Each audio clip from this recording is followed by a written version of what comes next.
Parent Sports Talkative Jones, presented by Player Progression Goals, www.playprogressgoal.com. Thank you for listening and tuning in. I appreciate everyone that's supporting and listening. Today's special guest, Coach Javon Gilliard, Denmark Technical College Athletic Director and Women's Head Basketball Coach. Coach, how you doing? Doing great, doing great. Thanks for having me. Yes, sir. Yes, sir. The last time we spoke, man, I just it keeps ringing in my head. I can't get out my head. You asked me where I was from. I told you I was from King Street, and the first thing you said is, "Oh, I remember playing King Street back in my days. I bust King Street up." So I always remember that. That you said. Yeah. But I wanted to ask you, man, what year was that? And like, was it the actual King Street that I'm from? Because I believe there's two King Streets. I believe there's one that where I'm from called King Street, South Carolina, and I think I could be wrong on this. I think there's a town in Charleston, South Carolina called King Street. But you clear it up for me. Like, was it the Yes. actual like Williamsburg Yes. County? Yes. Like, Williamsburg. Yes. Williamsburg County. Williamsburg County. Never oh, forget. okay. Yeah, that one. That King Street High. Yes, So you sir. bust us up, huh? Yes, sir. Busted out. What year? 97. 1997. Man, Yes. you better 19, man, you better hope the class 1997. of '97 won't hear this, man. Somebody gonna be upset. Old Terrence Yeah. Spates. Terrence Spates. Oh, Yeah. Yeah. wow. Okay, got you. Yeah. Got you. Yep. Yep. Yes, Wow. sir. Okay, cool. Well, coach, man, let's talk about your basketball journey, man, your playing days, your coaching days, how it all worked together and gel together to get you in the position where you at right now. All right. Well, I started out playing. I went to Holly Hill Roberts High School, played there. Powerhouse program, won state championships there. Ran track and field there, won state championship, track. Then I left, went to Benedict College, and decisions had to be made. Are you good enough to play on the college level, or you may need to just stick with track cross country? And my best option was sticking with track and cross country. However, I was able to meet the women's basketball coach at that time, Cedric Baker, who was the head women's coach at Savannah State. Yeah. He asked me, approached me, he was like, "Hey, you want to help out the women's basketball team?" And I was like, "Yeah." And so I was like, "What I need to do?" He said, "Meet me here, practice," and I'm doing everything from books, camera, assisting him, helping him, whatever it takes, practicing with the girls. And then I Yeah. had an opportunity to be the head coach at Allendale Fairfax High School. And it was a challenging program, but, I went in there with the right mind frame of fundamentals. And we was able to turn the program around. And then I was able to get the opportunity to be the head women's basketball coach at Allen University in Columbia, South Carolina. And, Mhm. it was two great, amazing things about that year, which was we actually played Denmark Technical College for their homecoming, and they had Wow. some great players. They had like Yeah. 17 players on the roster. We came down here with 6 or 7 players, and we went to work on them for their homecoming, and it was a Yeah. disaster for them. And that's when I understand where Pat Summitt was coming from, during her time of just playing 6, 7 players. Mm. And then another great incident, we went to church, to Ebenezer AME, in Holly Hill, and Yeah. the pastor at the time was Reverend Dr. Charles McElmore. He prayed for the team, had us at the altar. He was like, something great is going to happen. That Monday we played Knoxville College, beat them 78-12. They scored 2 points the second half and Ah, 0 free throw attempts the entire game. And it embarrassing. was like, man, and I told the girls, yo, that's why we got to keep praying. We got to keep fasting and keep sowing seeds. God is the answer. He gonna make it. He gonna make us better. Yeah. After my time at Allen, I got the athletic director position and the head women's basketball position at Bennett College, and Hmm. all women college. Biggest rivalry, Spelman College. We played Spelman for homecoming, Mm. lost to Spelman at home, and you know how that go for homecoming. Oh Ah, yeah. rah, rah, rah.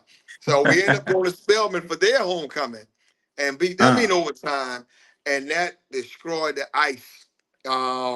of Bennett College not beating Spelman College ever in women's basketball. Mm.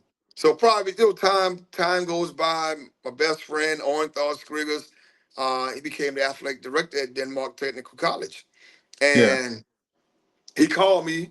He said, "Man, I need a favor." And I was like, "What's the favor?" And I said again, "Hope it ain't money, because I don't have nothing for you."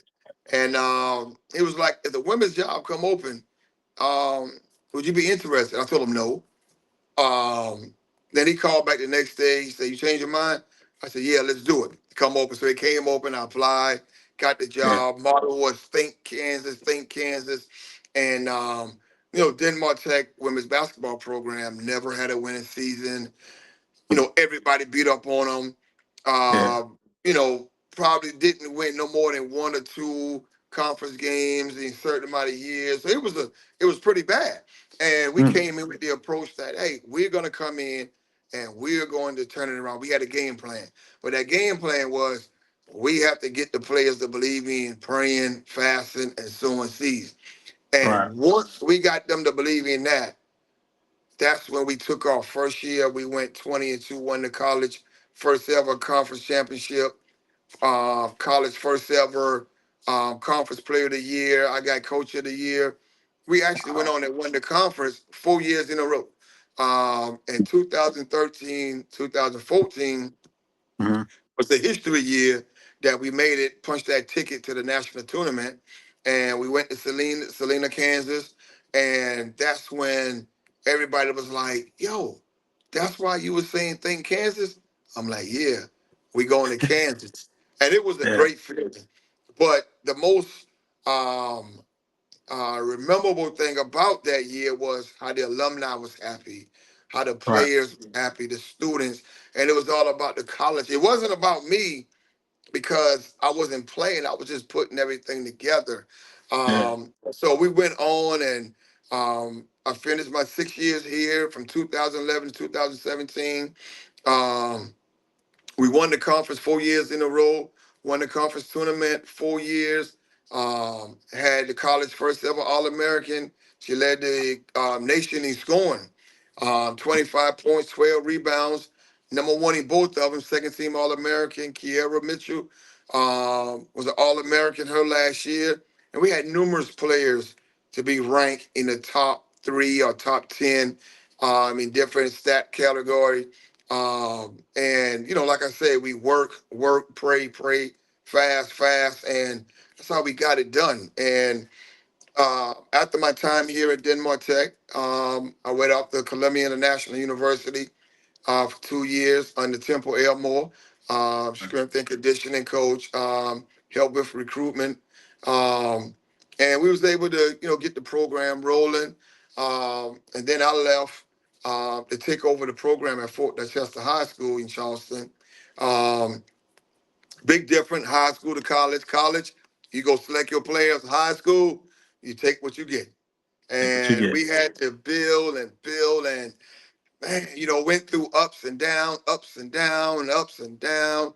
And then, my tenure there came to an end, and then, sit around, and Denmark Technical College called, and this past December came back to Mhm. Denmark Tech, and we was able to do some great things with the young ladies that we had Yeah. on the team. And so, we happy, we excited. We got a great recruiting class coming in this upcoming season. Um, and we had a lot of teams that remember me from the past, and they was like, Mhm. "Yo, you down this year? We about to Payback. So not looking for revenge next year or doing a revenge tour. I just had to make sure I had those schools on the schedule first. So during Yeah. that time, when we get ready, we're gonna remember, those scores and everything. So, but overall, we definitely excited about this upcoming season and looking to turn the program back to a national powerhouse. Got you. So, coach, let me ask you two questions. What was your position in like, when you say you bust King Scree up back in '97? Was you shooting guard, point guard, or combo, or what? Yo, I was a guard, but we had so much talent that we had to figure out as seniors, like, yo, who can sacrifice of not scoring to do X, Y, Z. So I said, okay, cool. Dennis Rodman was my favorite basketball player that I think is the greatest basketball player ever. So I said, you know what? I'm gonna take care of the defense. Y'all guys score. I'll score when I need to score. And that's how we did it night in, night out. And it was a beautiful journey, man. Hey, call Tan Space. He'll tell you. Holly Hill Wow. Roberts, 97. Wow. And this game was in King Street, or was it at y'all place This or was tournament? this was in Holly Hill. When we came to Okay. King Street, we beat them by like 25. You know, you on the road, it's gonna be hard to do the same thing like you did at home. But when you on the Gotcha. road, you Yeah. can definitely, you gotta play tough for referees, the crowd. It's all about coming out with a 1 point win on the road. At home, we had to make a statement to King Street. Gotcha. Okay. Let me add on to that. Now, when you say Terrence Space, is it Terrence Space Senior? Because I believe there's a Terrence Space Junior that I went to school with. God rest his soul. He passed away. But I'm wondering, could you be talking about his father? I wonder, or maybe someone, because I went to school with Terrence Space as well. But by that time, he might have been maybe I'm thinking he might be talking about either his father or somebody that's in that family, Terrence Space, because I went to Yeah, school with probably Terrence somebody Space as well. in his family because he went off to Claflin University and he played Okay. there at Claflin. Yeah, Gotcha. yes, sir. Okay. Now, you mentioned that your best friend offered you the job at first, and you said no. Why did you say no for? Well, I say no because Denmark Tech wasn't offering scholarships. I felt like Okay. they didn't have the resources. I felt like I couldn't get it done here and everything with no Gotcha. resources and everything. And well, I prayed about it and I just said, God, if you want me to go, I'll go, but you got to be there with me because I don't have no scholarships. And it turned out great, to be the winningest coach in school history. Dunked into the Hall of Fame, to win the numerous awards that I won, 4 Coach of the Year, 4 tournament Outstanding Coach of the Year award. So it's a lot of great things that happened to be the only Division I junior college that did not offer any scholarships. That's So a wow. yes, Hmm. so it got done, and it only got Yeah. done by prayer and fasting. That's good, Yes, man. sir. That's faith and confidence. That's a great story journey. Like you say, Yes, you sir. went for a purpose and you got that purpose accomplished. Let's go on to JG Sports. That's one of the things we also had talked about when we first linked up 2 years ago. You mentioned the vision. You was giving me that visionary of what you wanted from the broadcasting side to the athletes to bringing everybody together in the community and really putting on for the Yeah. athletes and making sure these kids, get that scholarship and get noticed. So let's talk about JG Sports. How did it started? Why you started it and what inspired you to start JG Yeah. Sports? Yeah. Well, what inspired me to start it was I was in Greensboro, North Carolina, in my condo, and I was just sitting there just thinking about South Carolina at the time and just realizing that there's only the North and South game for 'em. Like travel ball was okay at the time, but Mhm. all the coaches is not going down to watch every game. If college coaches in the gym and you got 130 coaches, I can promise you, no coach is walking down to 130. But that court may have the talent there, but they're getting Right. overlooked. So when I got in Charleston, I'm sitting down on my island, and I'm sitting here like, I gotta make something happen in Charleston. Nothing is going on. I talked to another coach, got their opinion, and I talked to another coach, got their opinion, and it was like, no, everybody talk about it, but nobody do it. And I Right. remember one day sitting in my office, and I was like, "It's go time," and I just sent the link out, the information out to all the coaches in the Low Country. The response came in so fast. And we had the event at the North Charleston Athletic Center. Great turnout, colleges there, Division II NAIA, junior colleges.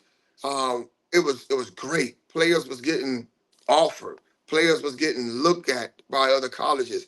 And then, the next year, it was a great turnout. But then the third year, I said, you know what? We got to make it better. Yeah. And that's when we formed the JG Sports I-26 Classic. And that's when we was able to get Columbia top girls to come in and play against our top girls, same as the boys. And the game, it was just live. That year, I think we had over 22 or 25 colleges there to watch the event. These high profile players, but it gave them an opportunity because everybody's not going to make the North and South games. Everybody's not going to make the Carolina Invitation. But with JG Sports, we tried to give every student athlete an opportunity, male, female, to be a part, to be seen. And now, as we come upon our fifth year, we looking to bring in some NBA celebrities and we looking to bring in some WNBA players. Right. We actually talking with local news stations, sending emails to ESPN. Like, we want this big. Like, we even got to get you down. Tell us what Oh, we yeah. got to do. We fly you in. We can fly you in and Okay. everything. It's gonna Loving it. be big.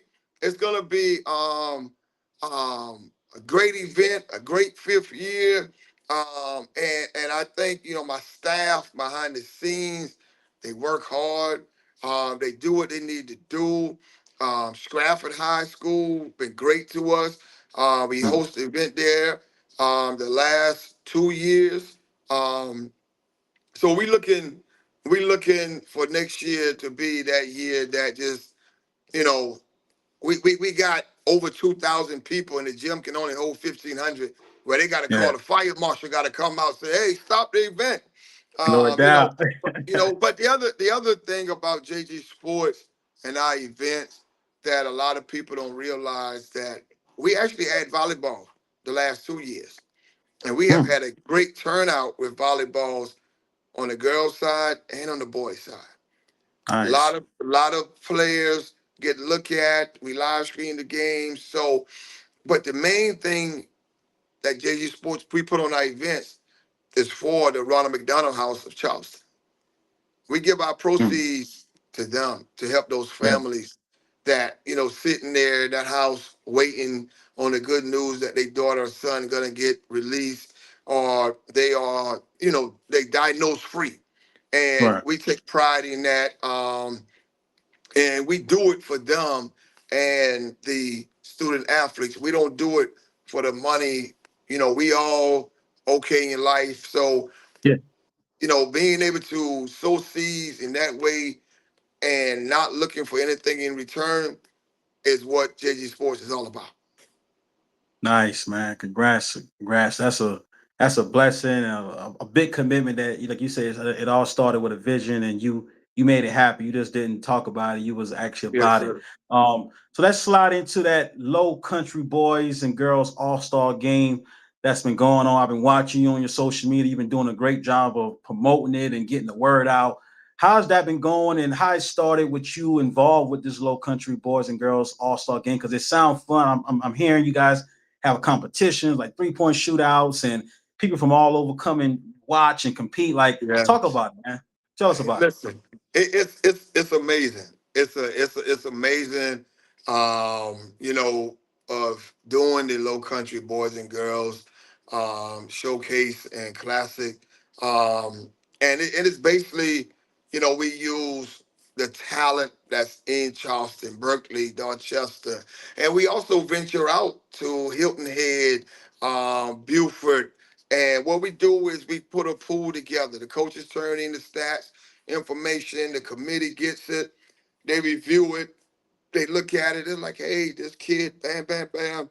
They place the teams together, balance the teams out, to see the families out there, to see the players Yeah. putting jerseys on and everything. It's just so special, and it keeps you humble because every year somebody is watching.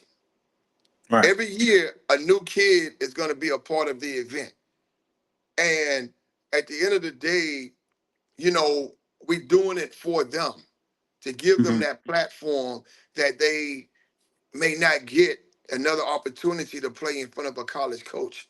And Right. just doing it in the low country, the sun, the beaches, everything like Aloft Hotel, been a great sponsor. Kiki Chicken and Waffle, another great sponsor. Two Cute Customers, great sponsors. So the list goes on, but we do it definitely to continue to help build the low country because we have some great talent down there, but Yeah. they have to be seen. And the only way they're going to be seen is by JG Sports. So we take pride of that, and we are grateful that we are able to help them be able to, accomplish these dreams and being able to go off to a college because they played in the JG Sport event. Nice, nice, man. That's and like I said, it sounds like fun. I see you every year, pushing it and promoting it and getting the Yeah, word out. And like I said, those contests, it sounds like something I would love yes, to experience in high school. Just something that you can win. If yes, you don't win during your season, you can go to that All Star game and really make a yes, name for yourself. So that's yep, what I like about it the most, yes. man. Let's dive into Denmark Technical College. Women's head basketball coach, athletic director. Congratulations to you. What's the process like? As far as both roles, trying to maintain, managing, budgeting, and recruiting it. How you doing both at the same time, man? Listen, listen. It's all God, man. Listen, Amen. let me tell you, I have to pray, like, God, this is what I'm gonna do today. But overall, everything is going great. I'm actually working on the budget now. Um, I'm actually working on the budget now. I'm finished recruiting, which I get on that real early during the season. I know who I want, and Mhm. everything. And like I said, we got a really good 12 young ladies coming in next year. It's going to be something special to watch. On the athletic director side, main duties is fundraising, making sure compliance, everybody's eligible, and also to take the athletic department to another level, in which I'm adding baseball to our sports this Nice. year. I'll be bringing back men's soccer. I'll be bringing back track and field also. However, things that we're looking to do is, boost our attendance with the community. We setting up VIP areas Nice. in the game. We getting our whole gym remodel, new Ooh, floors outside of the nice. gym for every home game outside the gym. It's gonna be a day, nice, smooth day party, getting the student body ready. We're gonna have the tailgate open every home game. My ultimate goal for athletic is to be able to raise $5 million, so we can be able to be one of the top junior colleges in the country. And That's the only way you do that is you got to upgrade your facilities, your locker rooms. Right now we're in the NIL deal era, and you got to Speaking be of able to that, real compete. quick, I want to slide into that because that was actually the next question. So, speaking of recruiting and budgeting, how are you going against it? And I mean, like, what's your thoughts on the NIL and the transfer portal? Like, how you handle it? With the students that you're trying to recruit, the students you already have. How you maintaining that? Because this thing is out of control, coach. To be honest with you, man. Yes, listen, it is ridiculous. I can respect players getting compensated, Yeah. but when a player can get millions of dollars, making Ooh, more than the head coach, more than the oh, assistant coach, more than the man. president of the college. There's some serious issues, and you still not guaranteed to win a national championship with those players. So Exactly. what we do, how we handle it, we tell them, you want a degree? You want to become a young lady? You want to grow your faith? You want to be successful? Come to Right. Denmark Tech. We're not going to pay you millions of dollars to come to Denmark Tech. I'm not Yeah. saying that you can't get an NIL deal from a local company, but we're not going to pay you millions of dollars.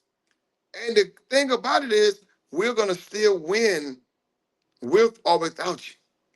The NIL, the portal, you got so many kids in the portal, but you got so many that's left in the portal once the portal closed Right. and everything. So it's really hurting the game of women's basketball. Yes, the attendance is up, but it's really hurting the game because as a coach, you can't really build for 2 years. You got to go year by year. So I guess Right. that's where the scripture come in at from the Bible when God say worry about today because it has enough problems of its own that worried about tomorrow. Yeah. So it's bad. It's bad for the sport. It is. It's bad. I think they got to have a cap on it. I think athletes should not listen. Do you realize that we have players on the men and women's side Mm. that have transferred to 4 colleges, universities in 4 years? It's out there. It's out there, man. It's crazy. Wow. Out of control. It's not good, and it's not healthy. It's not good. It's not healthy, and it's really hurting the game. And somehow, some way, a cap have to come on it. Contracts I got to be agree. drawn. We give you an NIL deal, you got to stay here for 2 years. We have to make it whereas they understand that you may face adversity, but Right. stick it out and everything. Everything in life is not going to be given to you. So Definitely. it's definitely got. Like I said, I have had several players over the last few weeks in my inbox was like, hey, I want to go JUCO, but this is what I'm looking for: 200,000. I'm looking for 500,000. Woo. Listen, I'm like, listen. Before we even go any further, we're not giving you 200,000. Right. You're not giving. I don't care if you can guarantee me a national championship. Yeah. We're not gonna do that. No, we're not gonna do that. That's listen. 200,000, 500,000 for 2 years. You set for life. Life. Good. You don't want the Yeah. degree. You Don't don't want care the about the degree. education. And no education. Listen, it doesn't matter. It doesn't matter Yeah. anymore. So but yeah, I'm not a fan of it. I'm not a fan of it. Definitely.